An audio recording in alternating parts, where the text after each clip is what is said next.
مفتی سلطان کے بیانات کے لیے مفتی سلطان آفیشل کو سبسکرائب کریں۔ رحمۃ اللہ وبرکاتہ۔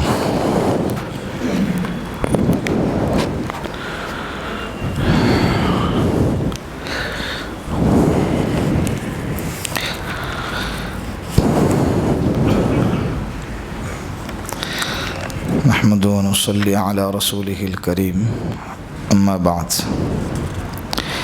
درود پاک پڑھ لے ایک مرتبہ۔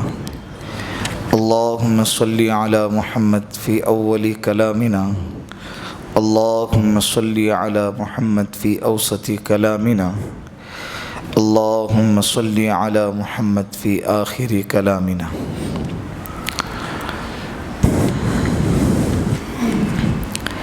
سورہ ملک کا تذکرہ چل رہا ہے کئی جمعہ سے۔ الحمدللہ 30 آیتوں پر مشتمل ہے اس سورہ ملک،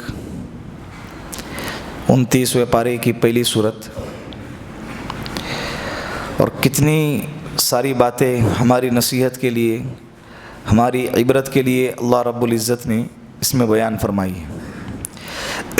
کئی ہفتوں سے آپ سن رہے تو آپ کو اس سے اندازہ ہو چکا ہوگا کتنی گہرائی کی باتیں ہیں، توحید ہے، رسالت ہے، اللہ کی قدرت ہے۔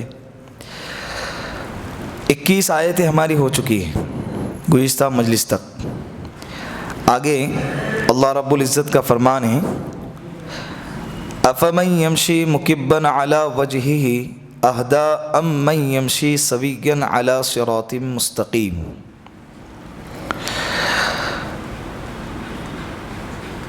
کیا جو شخص منہ کے بل چلتا ہے وہ سیدھے راستے پر ہے، یا وہ شخص جو صراط مستقیم پر سیدھے سیدھے راستے پر چل رہا ہے؟ اللہ رب العزت نے اس آیت کریمہ میں ایمان والے، مومن اور کفر کرنے والے، ان دونوں کی مثال بیان فرمائی ہے، اور سوال ہم پر ڈالا ہے کہ ایک بندہ ہے جو منہ کے بل، پیر اوپر اور اس کا چہرہ کدھر ہے؟ نیچے چل رہا ہے، چہرہ نیچے ہے اور پیر اوپر ہے اور ایسے چل رہا ہے۔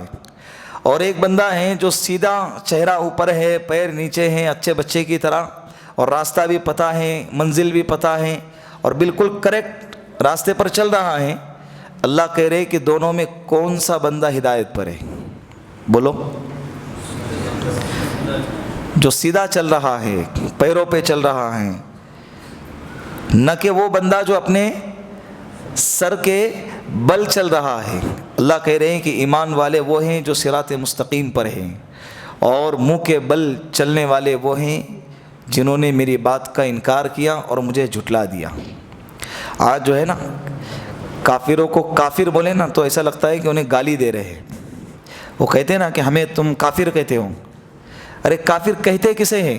آپ یہ سمجھو تو صحیح، یہ کفر یکفرو سے ہے کافر، یہ عربی کا جملہ ہے، عربی کا لفظ ہے، اس کے معنی آتا ہے انکار کرنے والا۔ اس کے کیا معنی؟ انکار کرنے والا، نہ ماننے والا۔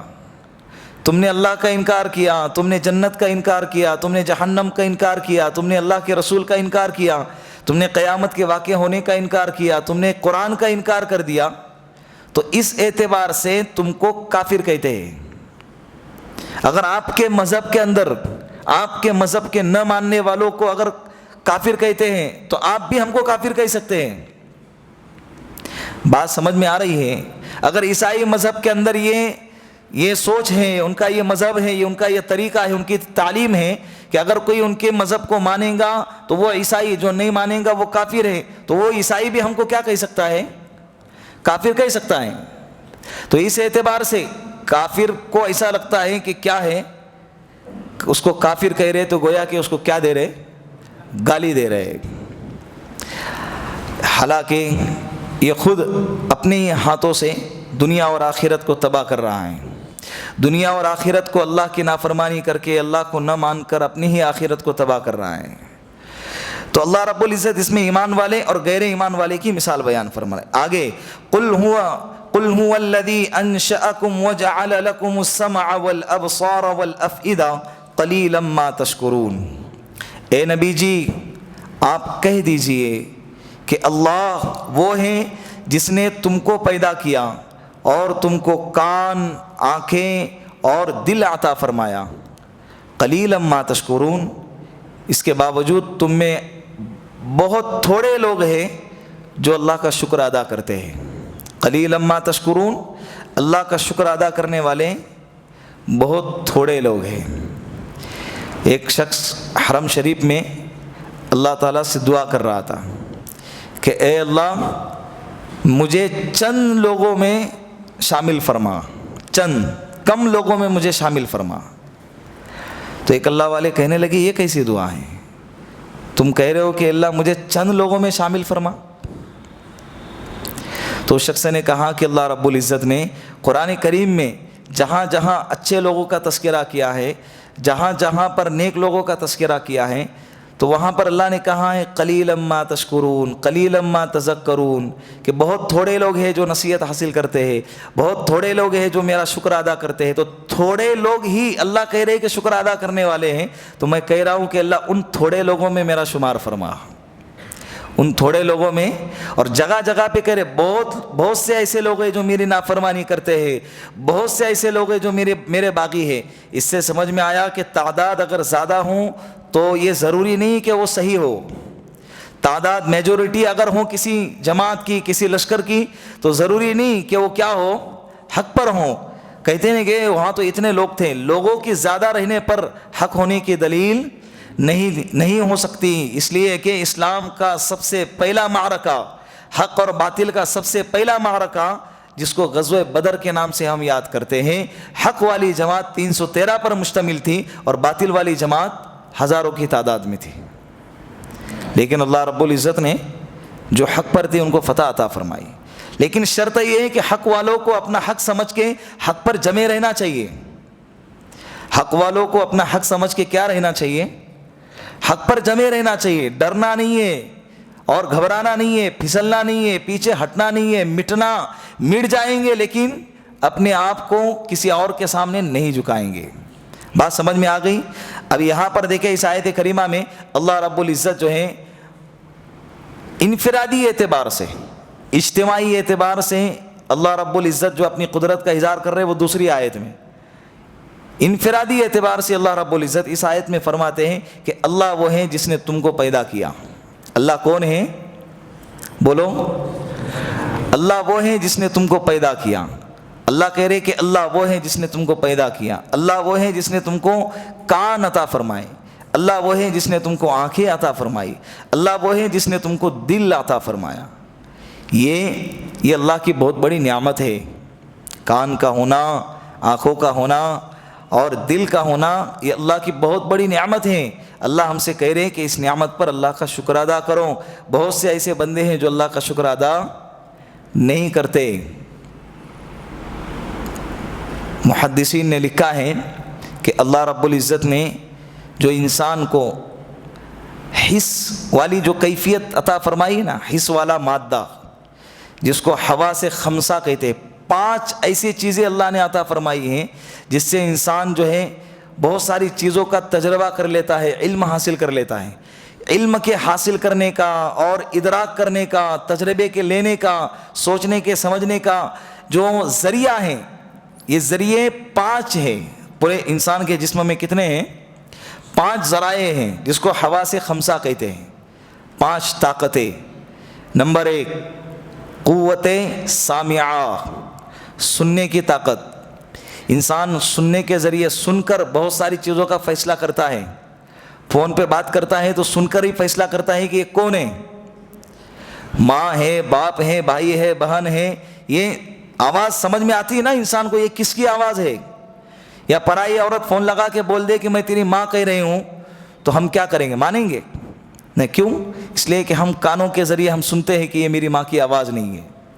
بہت سی مرتبہ کہیں سے کوئی گرنے کی آواز آتی ہے تو سمجھ میں آتا ہے کہ بھائی ادھر کوئی چیز گری، حالانکہ ہم وہاں نہیں ہیں. ہم یہاں پر بیٹھے ہمیں دکھ بھی نہیں رہا ہے, ہم کو کسی نے بتایا بھی نہیں, لیکن آواز کے آنے سے ہم کو یہ سمجھ میں آیا کہ کچھ تو حادثہ ہوا ہے یا کچھ تو واقعہ پیش آیا ہے. تو یہ قوت سامعہ بہت بڑی اللہ کی نعمت ہے. دوسری قوت باصرہ, دیکھنے کی قوت, یہ اللہ نے انسان کو عطا فرمائی ہے.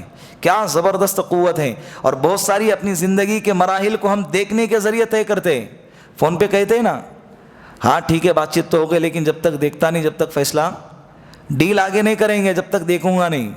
زمین والے ہیں یا گاڑی والے ہیں, موبائل والے, جو بھی انسان جو اپنا کاروبار کرتا ہے, تو بہت سارے ایسے کاروبار ہیں, تجارت ہیں کہ جو کس پر ڈیپینڈ ہوتے ہیں, دیکھنے پر ہوتے ہیں. اسی طرح شادی سے پہلے لڑکی ہے, حالانکہ فوٹو میں دیکھے ہوئے ہیں, لیکن پھر بھی یقین کے لیے کہ یہ وہی ہے یا کوئی اور چپکایا جائے گا, تو اس کے لیے کیا کرتے ہیں, جب تک دیکھوں گا نہیں اس وقت تک فیصلہ نہیں کیا جائے گا.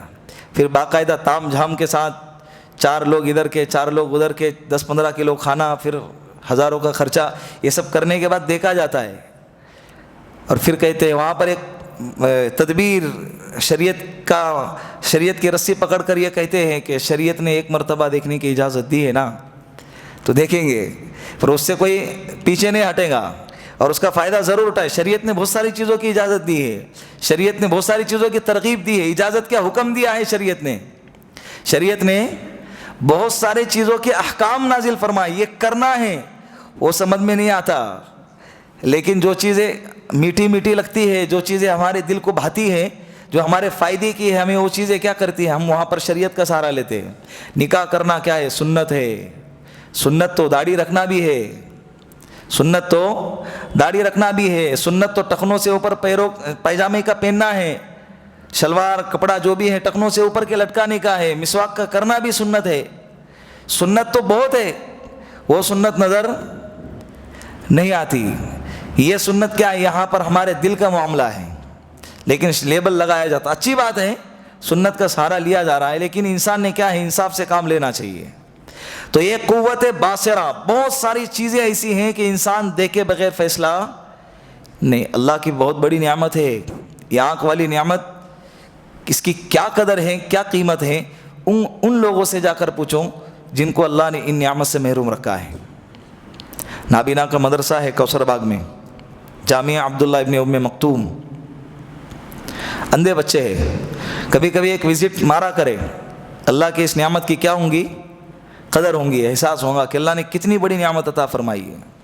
بالکل آنکھیں نہیں ہے, آنکھیں ہیں نظر نہیں آتا, بالکل نظر نہیں آتا. بچے پڑھ رہے, حافظ قرآن بھی بن رہے, کمپیوٹر بھی چلا رہے, عالم بھی بن رہے, ماشاءاللہ کرکٹ بھی کھیلتے. ان کے بال میں ریتی بھری ہوئی ہوتی ہے, ویسے نیچے سے پھینکتے, وہ ریتی کی آواز سن کے شاٹ مارتے کھینچ کے. اور ان کا جو 10% دیکھنے والا جو بندہ ہوتا ہے نا, جس کو 10% نظر آتا ہے, 90% نظر نہیں آتا, 10% ہلکا ہلکا دھندلا دھندلا نظر آتا ہے. ایسے بچے بھی ایڈمیشن میں آتے ہیں وہاں پہ, ایسے بچے بھی داخلہ لیتے ہیں. تو جو ایسے بچے ہیں جس کو 10% نظر آتا ہے, وہ ان کا رنر ہوتا ہے. یہ شاٹ ماریں گے, وہ 10% والے کیا کریں گے, اس کے بھاگ کر رن نکالیں گے. تو اللہ کی بہت بڑی نعمت ہے یہ آنکھوں سے نظر آنا. بہت سارے لوگ محروم ہیں اس سے. دیکھے اللہ نے ہم کو اس میں نہیں بنائے, اس کی قدر کرنی چاہیے. اس کی قدر کیا ہے, اس کی قدر کیا ہے, ان آنکھوں سے ان چیزوں کو دیکھنا ہے جن کو دیکھنے کو اللہ نے کہا ہے. ان آنکھوں سے ان چیزوں کو دیکھنے سے رک جانا ہے جن کو دیکھنے سے اللہ نے منع کیا ہے. یہ اس کا بل ہے. لائٹ بل ہوتا ہے نا, پانی بل, لائٹ بل, موبائل بل. 1 مہینہ لائٹ چلاؤں تو فوراً بل آتا ہے. 2 مہینے 3 مہینے تھکا دیتے, ٹھیک ہے, 4تھے مہینے میں سیدھا کاٹ کے چلے جاتے ہیں. تو جب سے پیدا ہو گئے, جب سے یہ لائٹ چالو ہے, کبھی اللہ نے بل مانگا ہے؟ ہاں بل ہے, مانگا ہے, ہم نہیں دیتے. تو کاٹیں گے کب, کاٹیں گے قیامت میں, جب میدان محشر میں کھڑے ہوں گے نا. ایسا لگتا ہے کہ ہم آزاد ہیں, نہیں ہے آزاد. یہ دار الجزا نہیں ہے, یہ دار العمل ہے. یہ کیا ہے بولو, کیا عمل کرو. امتحان ہال کے اندر بیٹھے, تم کو کیا کھرڑنا ہے کھرڑو, کالا کر کے آؤ, صحیح لکھو غلط لکھو, جو کرنا ہے. کوئی کچھ نہیں کرے گا,